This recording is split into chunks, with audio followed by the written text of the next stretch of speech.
Each weather forecast office is responsible for collecting weather data from an array of weather instrumentation, which we will talk about shortly. We collect climate information and produce local climate reports. We produce weather forecasts out to 7 days for the public and 5 days for marine. But our main mission is protecting lives from dangerous storms, including tornadoes, floods, hurricanes, and many other hazards. Our forecasters also produce detailed aviation forecasts for 4 major airports in South Texas, including Laredo, Alice, Corpus Christi, and Victoria airports. And finally, river forecasts are produced when flooding is expected.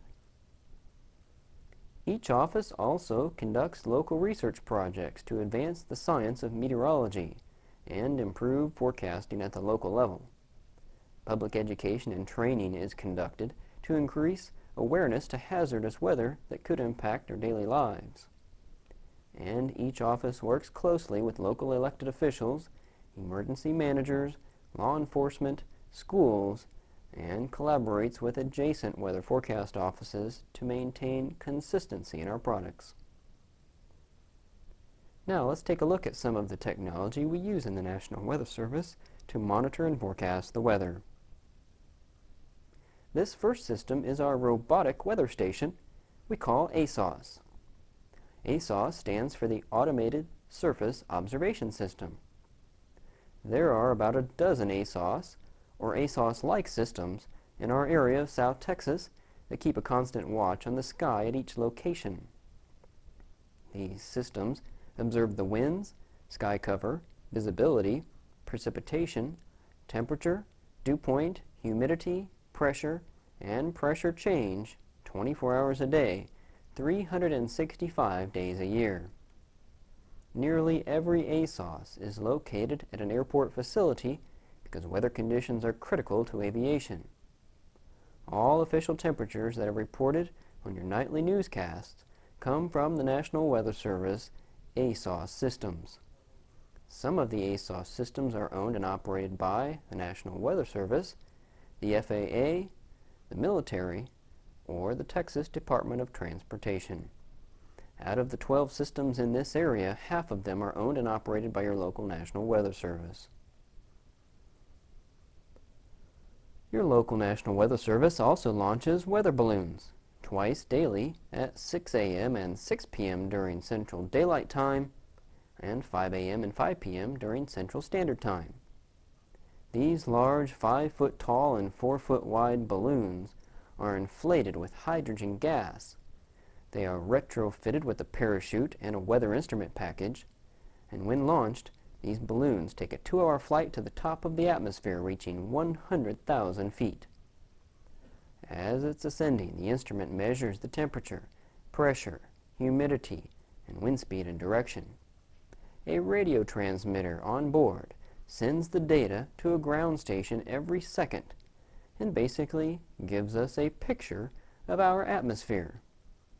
There are actually approximately 100 balloons launched at National Weather Service offices around the nation at exactly the same time. At the top of the atmosphere, the balloon pops. The parachute comes out and the instrument falls safely to the ground. These instruments often land in open fields, the ocean, or could fall in your backyard. If you find one of our instruments, you will note there's a message on the side which reads, "Harmless Weather Instrument." Please pull out the self-addressed and stamped plastic bag, seal up the instrument, and mail it back to us. We will recycle these instruments and use them again. Each flight costs about $250. Once complete, all of the data from the balloons are sent to our modeling center in Silver Springs, Maryland, and fed into our computer models. And within 2 to 3 hours, the models are run and the data is sent back to each weather forecast office and used in updating the weather forecast. The National Weather Service NexRad Doppler Radar, which stands for Next Generation Doppler Radar, is one of our most powerful tools. These radars monitor the skies over our nation and help forecasters determine if a storm is dangerous or not. These radars send out a pulse of energy in the atmosphere with a maximum output of 750,000 watts.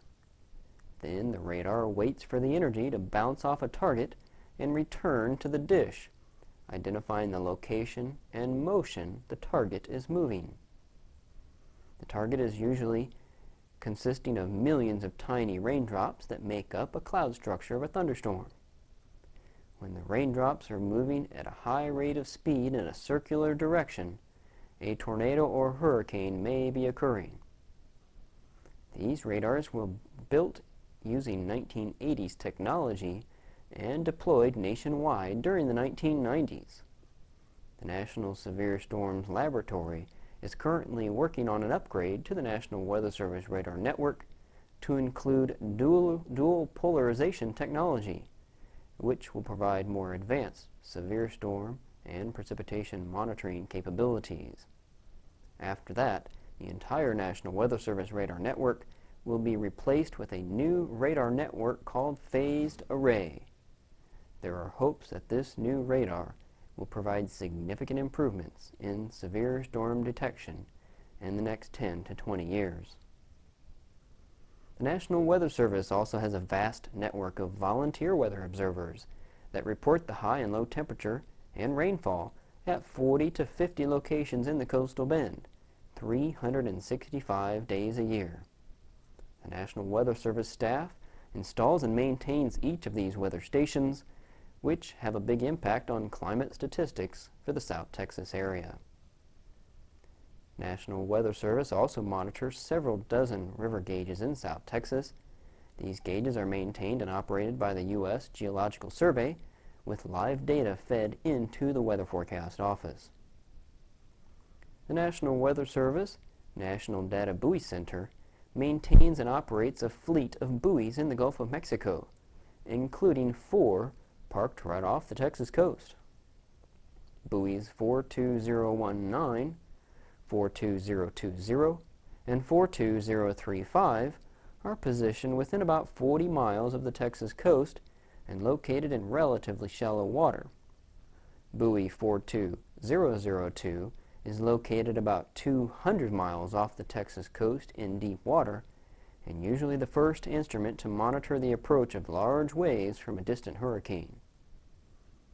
There are 2 types of buoys deployed: a 3-meter discus buoy, which is the smaller of the 2, and a 10-meter discus buoy.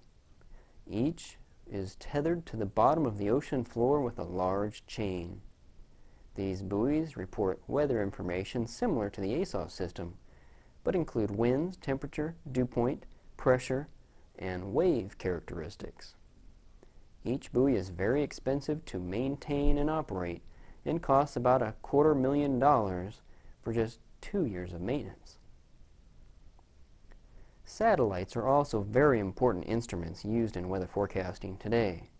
They were first introduced in the 1960s and have been especially helpful in tracking hurricanes over the data-sparse oceans. There are 2 primary satellites that monitor the skies over North America: the GOES West satellite and GOES East. GOES stands for Geo-Orbiting Earth Satellite. You can note the domain that each satellite covers.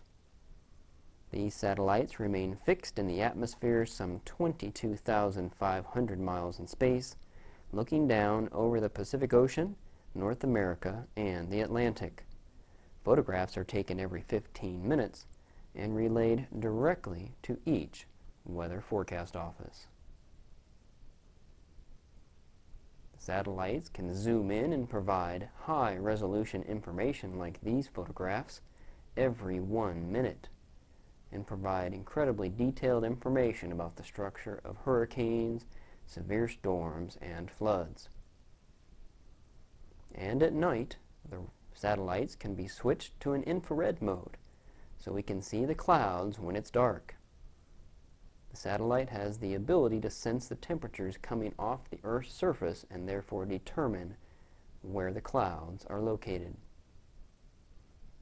All of this data flows into every weather forecast office via satellite and displayed on our computer systems. we can overlay surface observations with satellite, computer model data, and lightning data in almost 3 dimensions, and can keep a very close weather watch in the skies over the South Texas area.